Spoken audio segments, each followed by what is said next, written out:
welcome. The time has arrived where Robby has finally surpassed Miguel. Now, if you really look at it, Robby's only been stronger like Season 1 and Season 3. But after that, it's like, Robby's not stronger. But I think finally, it's pretty clear that Robby's stronger. Like, there's not really any excuses people can make anymore about Miguel beating Robby. Let's just get into the proof now. Their fights against Quan. So in the tag team match, Miguel basically lost against Quan. It was pretty clear that Quan was above him. Robby fought him. And not only was Robby above Quan, not only did Robby score the point on Quan, he could have scored multiple. Because it was shown that Robby was just trying to make Quan suffer for, making him think that he hooked up with Tori. So Robby could have scored multiple points on Quan, but he decided to, I'll just bully him. So I think that's just a clear indication.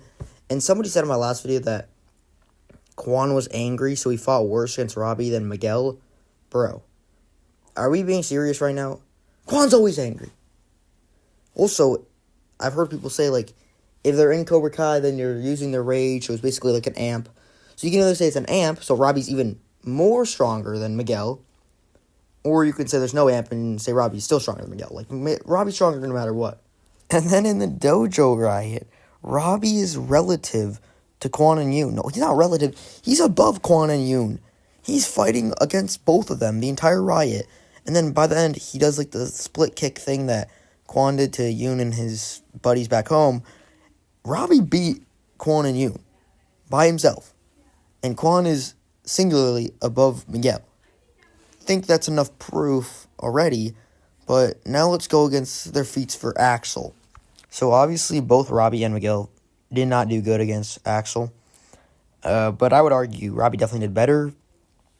Because in Robby's fight, obviously, Axel was blocking all Robby's. Then Axel went on offense and scored 5 points on Robby. But after Daniel told Robby to remember defense, Robby actually was blocking Axel's attacks and didn't get hit until Axel pushed him into the crowd. And let's note when he pushed him, he did not push Robby to the ground.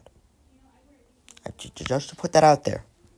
And then during the Miguel fight, Axel was casually pushing Miguel on the ground every 5 seconds.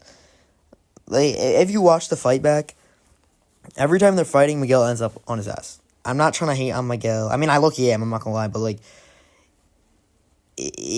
Robby did better. It's pretty clear that Robby did better against Axel.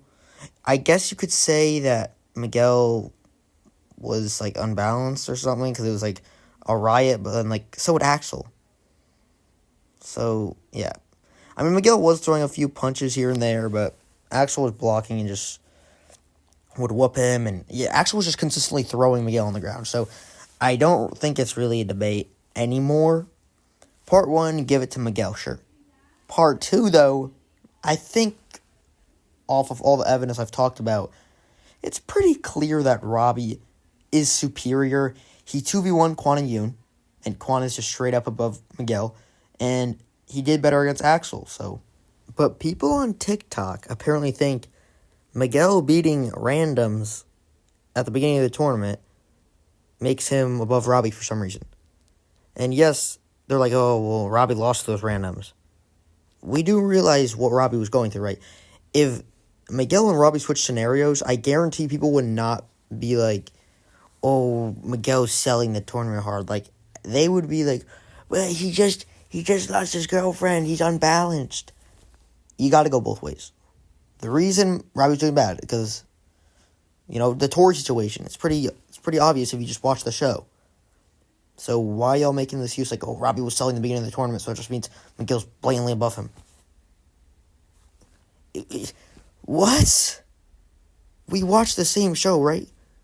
Robby was unbalanced, if you want to say that. Miguel wasn't. And Miguel wasn't beating anybody of high importance. Yes, he 2v1'd that, orange dojo. they're not scalable. They're basically just like background characters. That's all I really need to say. Thank you so much for watching. Make sure to like, subscribe, comment, and share. And I will see y'all in the next one.